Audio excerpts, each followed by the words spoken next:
This is the owner, Mark Lehman. Hello. What can you tell us a little bit about your car, Mark?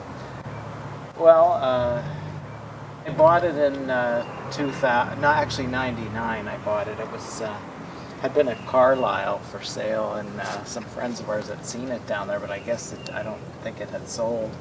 And the guy had it parked.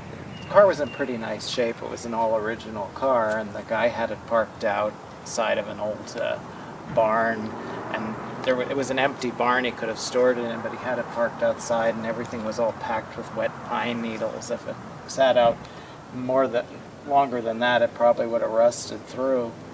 But it was in pretty good shape. The paint was dull, and the body was solid. I had to have it painted. A lot of the chrome was original. The seats were covered with old dry rotted seat covers, but they preserved the original interior, so I actually just had to dye some of the fabric. But pretty much that's the condition. The engine's never been out of it. I've taken it all over the country. So. Now, this wasn't the first year for a hardtop from Nash. No, this was the second generation Rambler. That came out in '53. This is actually a '54 model, but it's just my personal opinion. I think the restyle actually was better. It was a little more sleeker and modern. The hood was lower than in the early ones, kind of had like a pudgy look to them. This was, I guess, supposed to be the Farina style. Now, the Rambler had what kind of a horsepower this year? This was a 90 horsepower. The Hydromatic version had a little bit more horsepower. This particular model has an automatic transmission, General Motors 4-speed Hydromatic. So it makes it a very nice highway cruiser. Where was this car originally from? It was originally apparently bought in Lancaster County from Pennsylvania. I bought it in Boyertown, but the original dealer that sold it was Bitzer Motors in Lancaster, PA. That's as much as I know of the history until I bought it. I tried to do a little research, but that's pretty much where it ended up. But I do know it was originally purchased in Lancaster. Now let's see how the Continental. This is the Continental kit, or sometimes they call it the sports car tire mount.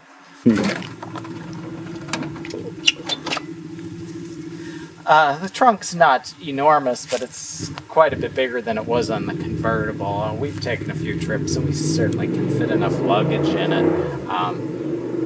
Do you think people had a problem with these Continental kits changing the tires?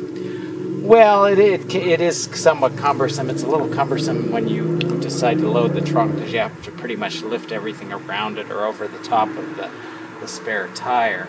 There is a lock on here. I guess back in those days you had to worry about theft of that kind of thing.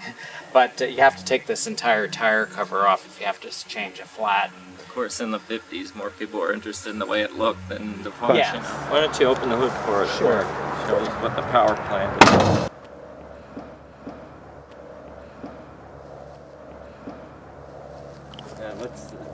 It's an L-head 6. It's 195.6 cubic inches, and that was the largest that they ever went with this flathead till the end of production. It had been a little bit smaller displacement earlier. 6-volt electric. This particular car has a vacuum-operated window washer as. Now these have kind of an unusual hood ornament. Can you tell us about that? Yeah, the hood ornament was designed by George Petty. He was a famous pinup artist, mainly during World War II.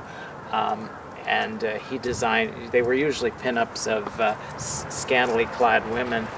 And he actually started designing hood ornaments for Nash in the late 40s and continued up to about 55. His signature is always on the hood ornaments also. It's usually a lady that's flying, and this particular ornament was used in 53 and 54, and then 55 they used almost the same with a little variation to it. There's another famous feature we didn't mention about the reclining seats. Yeah, that was a Nash exclusive. They always compared it to airliner reclining seats because most seats in an airliner recline.